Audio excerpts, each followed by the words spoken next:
Hey, hey, hey. Good day, everybody. Hello, welcome back to my channel, The Battle with My Butterfly. I am a butterfly warrior. And my name is Shari Moore. I am a thyroid disease survivor. And I say that because I have been battling with my thyroid gland for the last 20 plus years, and I am a survivor. No one really knows how hard it is to live life and try to live life as normal as possible when you are dealing with thyroid disease. Because in a lot of ways, it's silent and people don't see it, but yet they see it, but they don't know what they're seeing when you're suffering from thyroid disease. But I want to admonish all of you all, check your neck, get your levels checked, check your neck, get your levels checked, check your neck, get your levels checked, check your neck, get your levels checked. I want you all to check your neck and get your levels checked.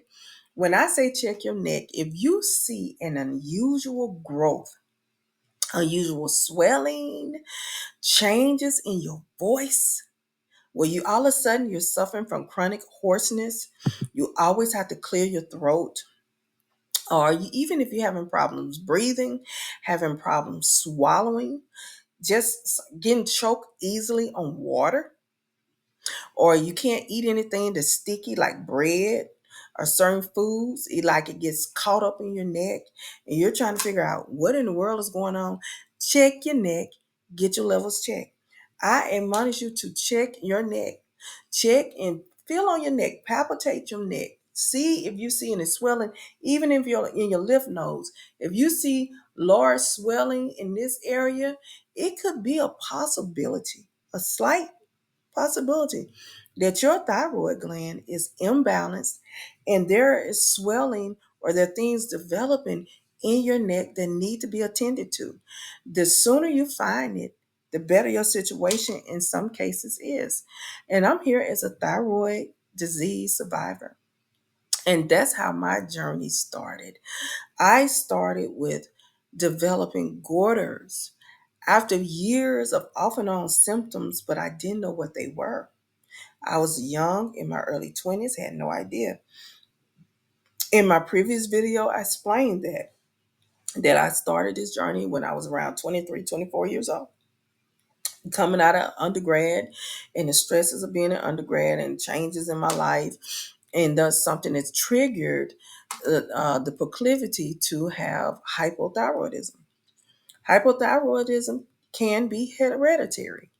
That you check your bloodline. Sometimes it can be hereditary. Sometimes because of extreme stress factors that happen in our life, extreme changes and things, that it can cause an imbalance in your thyroid function. And those things need to be looked at. And that's why I tell you check your neck, get your levels checked. When you go for your annual well visits, if you are doing that, females, males, please ask them if they, when you get blood work done, will they check your TSH hormones, which are your thyroid stimulating hormones, to check them to see if they are within balance. Because, and always pay attention to your body. If you see that all of a sudden you have these weird changes in your voice where you are like hoarse all the time and you don't have suffer from chronic postnasal sinus drainage or have sinus problems or asthma or certain things, respiratory issues that can contribute, or seasonal environmental allergies, you need to probably get your thyroid checked. And sometimes when you have seasonal environmental allergies all the time, you may want to get your thyroid levels checked, because your thyroid gland is a master gland and it helps aid in controlling a lot of functions in our body. When your thyroid gland is malfunctioning, it can literally affect your vision. It will affect your vision. It will affect your respiratory.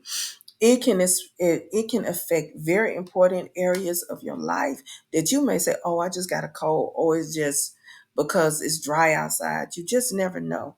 I'm not saying it's the underlying reason behind all those things, but sometimes the symptoms of thyroidism or thyroid disease can be very simple and they can be overlooked until they escalate into something much bigger, which was in my case. I developed goiters, or you could say tumors, basically, in my lobes of my thyroid gland. Your thyroid gland has a left and a right lobe, upper and lower lobe, but it has a left and a right lobe.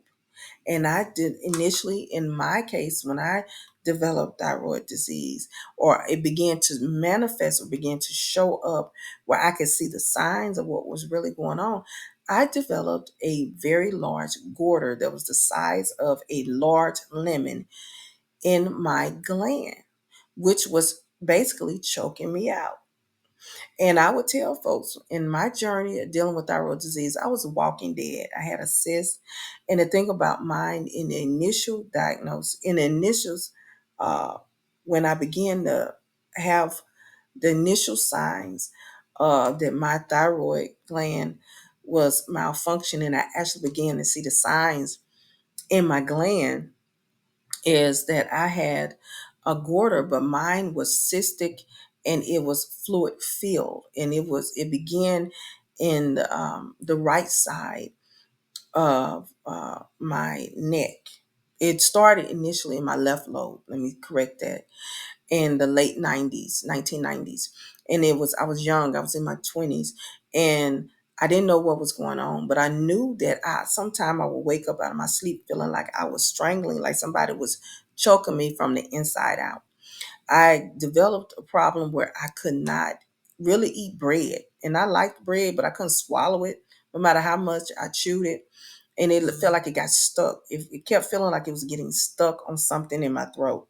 And I would cough, and then my voice began to change, and I developed a hoarseness. But it was a light hoarseness. And I was like, people that were familiar with my voice would say, "You sound like you're a little hoarse today." And I did have chronic postnasal sinus drippage a lot. And I just said, well, it's just allergies, whatever. So there were other contributing factors going on, but I did not realize that I was showing the symptoms and signs of thyroid disease. Now, I was getting my annual visits and I was getting blood work done, but I never asked to get thyroid blood work done. And it wasn't until I actually began my journey that I really realized and had a consciousness that there were women in my family that suffered with thyroid disease, especially my grandmother, my maternal grandmother. And she had it, but you don't think about stuff like that. But when I began my journey with this, I started getting blood work done, and I wanted to note I had what you call covert hypothyroidism. And I learned the term from a book called The Thyroid Solution. And the author of the book is a endocrinologist from Baylor University, and he coined the term um, covert hypothyroidism because he did several cases and he had several case studies. And he found that he had patients that were coming to him that were exhibiting all the symptoms of hypothyroidism, but their blood work came back within normal range and average every single time. And I would be considered one of those people because for years my blood work came back normal.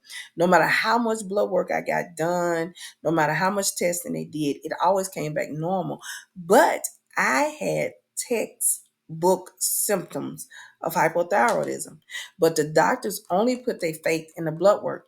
They would not listen to me concerning what I was telling them about my problems with my digestion, chronic constipation, hair loss, uh, my eyebrows falling out, and that's a sign that that this professor, that the doctor that wrote this book said, when you start seeing that your eyebrows started fading out on the ends all of a sudden, just all of a sudden they just start fading out and they're like halfway off and you don't know what happened and why it's happening.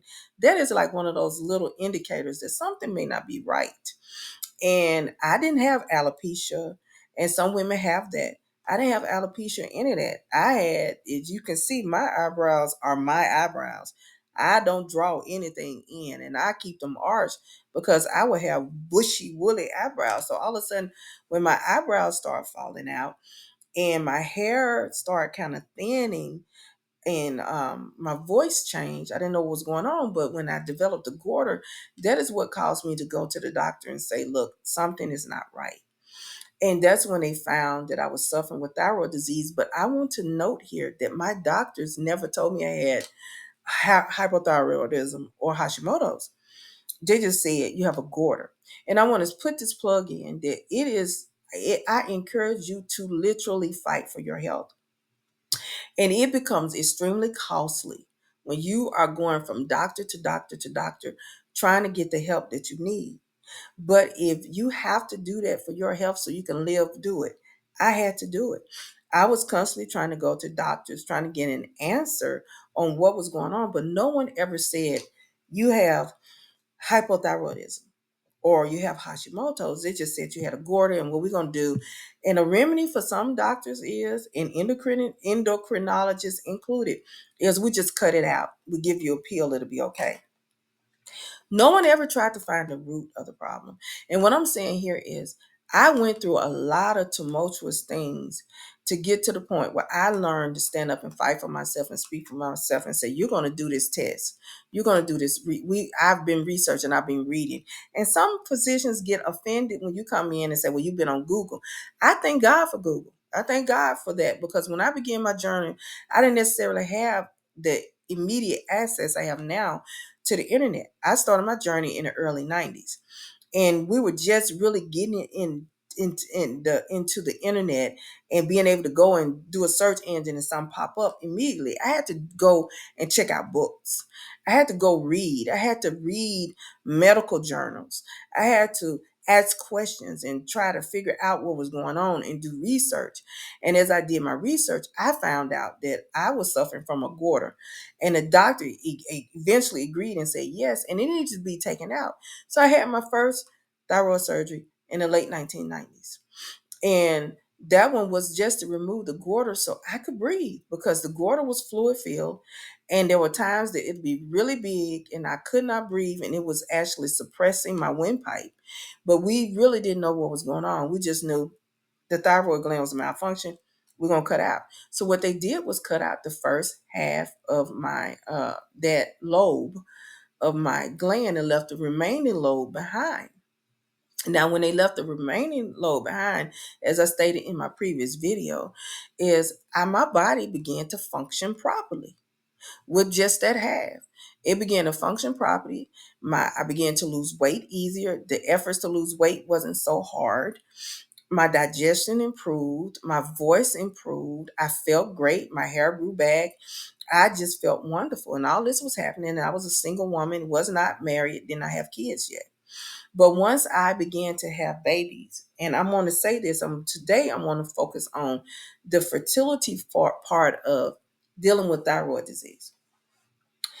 I didn't know how thyroid disease affects your body and the toll it take on your body when your thyroid gland is not functioning, until I tried to conceive.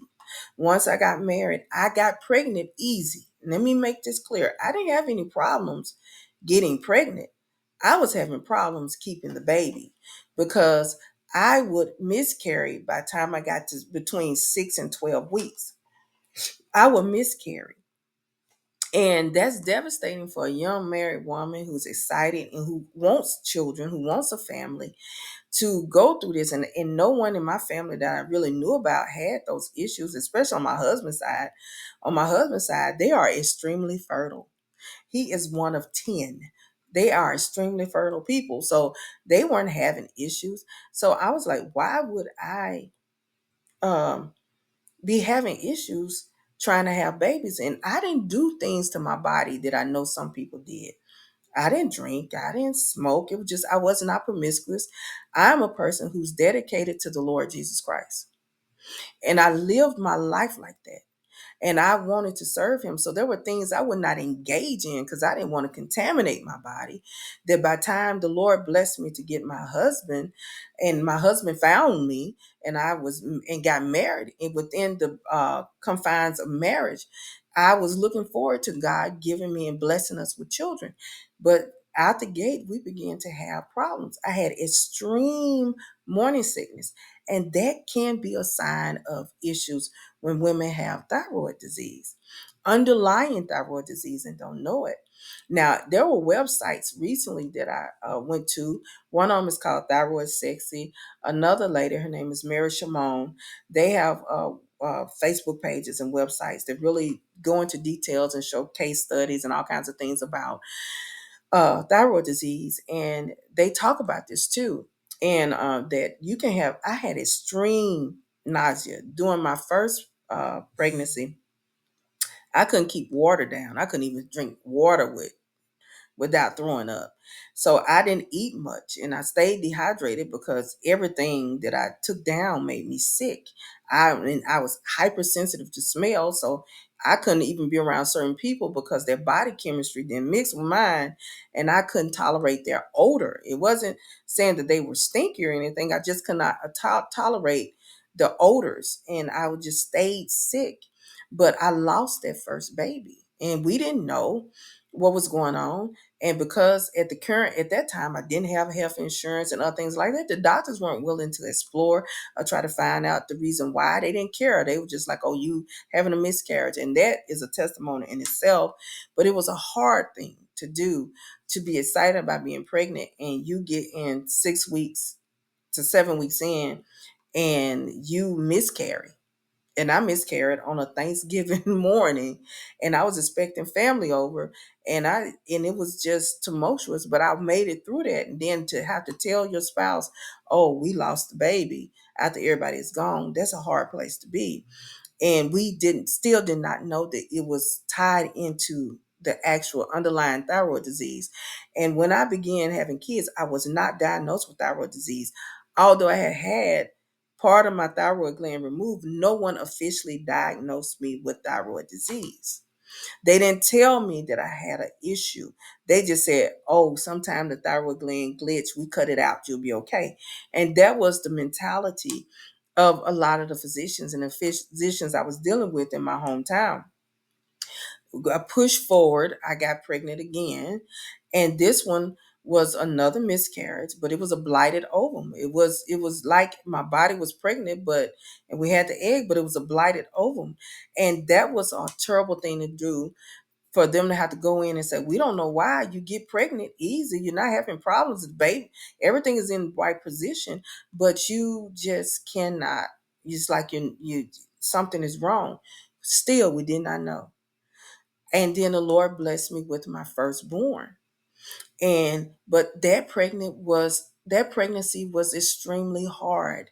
And that child was born premature. He was born early, and I had to stay in the hospital for a while because during that pregnancy, I had all kinds of issues, extreme morning sickness. But I can mind all day sickness. It was all day, extreme vomiting, and just being dehydrated and could not function. I couldn't do anything. I couldn't work. I couldn't do anything. I was sick during the whole pregnancy. And then I got to a point in that pregnancy where I bled out.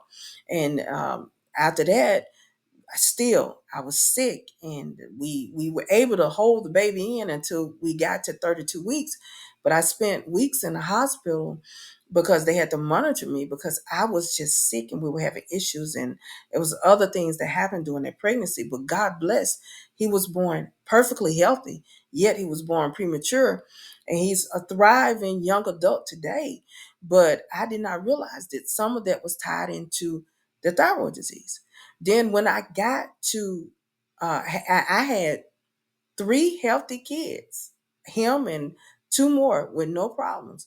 But it wasn't until I got pregnant with my third child, with my firstborn daughter, that the remaining thyroid tissue, the other lobe of my gland that was remaining that the doctor did not remove, it, I would say, blew out because of the hormones of carrying a female child, it put my thyroid gland in overdrive. And I started having symptoms during the pregnancy with her, but I did not tie it into the thyroid disease. I did not tie into the hot flashes. I was pregnant with her and was having extreme hot flashes where I would be, and I was working, and I would be at work, and all of a sudden I just break out and I was drenched in water, drenched in sweat, to the point that the custodian would go get the biggest fan he could find and put it on me so I could survive, because I would be sitting in the office and I would just be drenched. I'll be okay. And I did with her, I did not have the sickness. I did not have the morning sickness. I was very active. I was just happy, go lucky. I was bouncing all over the place with her. It was a totally different pregnancy with my daughter. But what happened was, when I got toward the end of the pregnancy, that's when I felt very sick, and I had extreme constipation. Now the OB and everyone just said it chalked up the pregnancy and all of that. But I know now that some of that was tied into the underlying thyroid disease that was undiagnosed. It was not diagnosed. No one diagnosed the thyroid disease.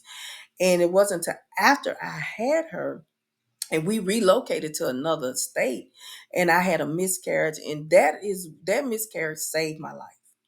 And I'm saying this to help any woman out there that's having fertility problems, and she's wondering why is she having all these issues, and maybe there's a slight imbalance. Some people bodies are so sensitive to the slight imbalance in their thyroid that it just send the body into overdrive. Well, some people can have a malfunctioning thyroid gland and never really show symptoms until something extremely uh, drastic happen, or they have something very stressful happen in their life, and it sends their body just into overdrive, and they'll have what is called a thyroid storm.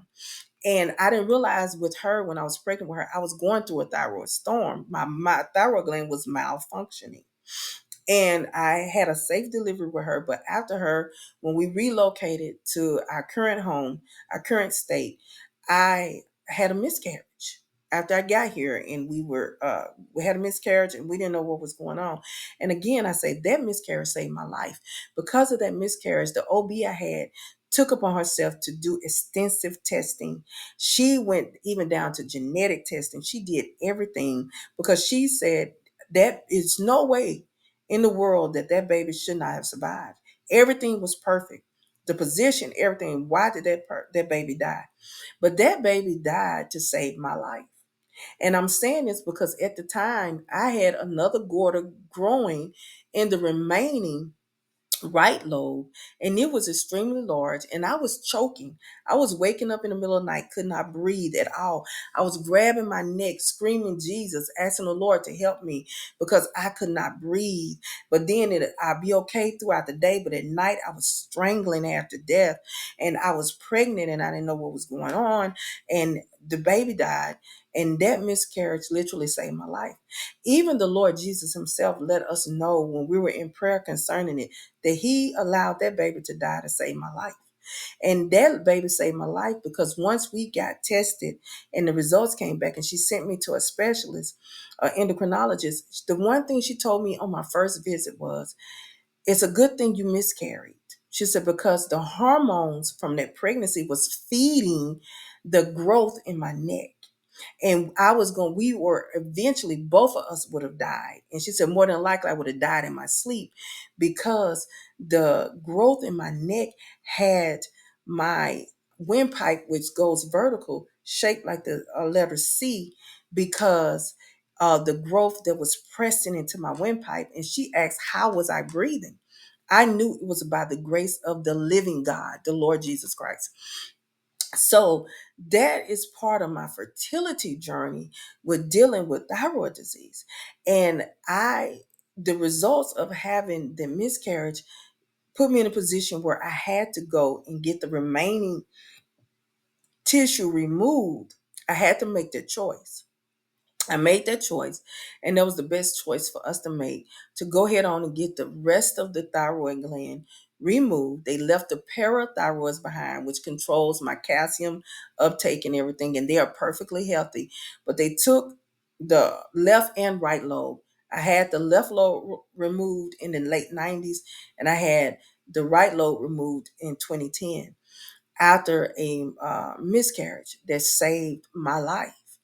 And I'm glad I made the choice, but in part of making the choice, because the thyroid gland does rest on your windpipe and on your larynx, which controls and houses your vocal cords. I was left with vocal cord paralysis. And this is part of my journey. But I am alive.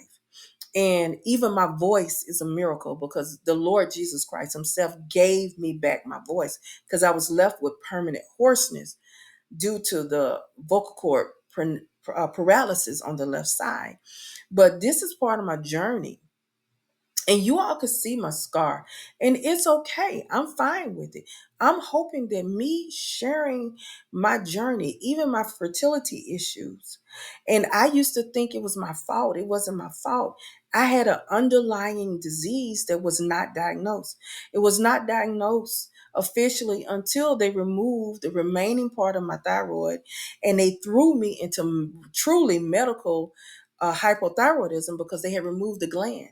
And that put me in a situation where I have now every day we take what they call life sustaining medicine. I have to take a pill every day of synthetic hormones to keep my body functioning. And anything the man make is not 100%. God created a gland that was beautiful. Mine had a glitch. And I take the medications and I do what has to be done. But I'm sharing these intimate parts of my journey with you, especially to my women out there. And I want to note to you all that men, if you're suffering with thyroid disease, it can mess with your sperm count. It can mess with your fertility also. And you may be wondering why you're not able to father a child. And there's nothing wrong, but you could have underlying thyroid disease. And it affects men. And more men are coming out explaining their journey. And it's hard. And I want to admonish, especially those of color, to please fight for your health.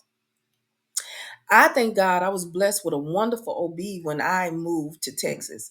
And that OB blessed me because she could not sleep at night until she did every investigative test that was liable to find out why did I lose the baby. And in losing that particular baby, that child saved my life. And I was about 12 weeks pregnant. I was excited about that pregnancy. But I thank God that that life was lost that I may live, and God blessed me with another baby after that. But I'm sharing my thyroid journey with you because I want you all to check your neck, get your levels checked.